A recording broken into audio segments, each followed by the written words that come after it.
Ibinida ng aktor na si Rob Gomez sa mga larawan na ginanap ng binyag ng anak nila ni Sheila Rebortera.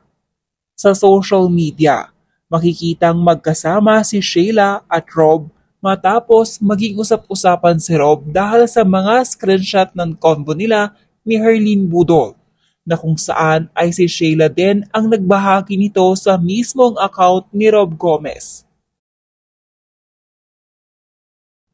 Samantala, kalakip ng ilang mga larawan na binahagi ng aktor ay may caption nitong I love you 3000.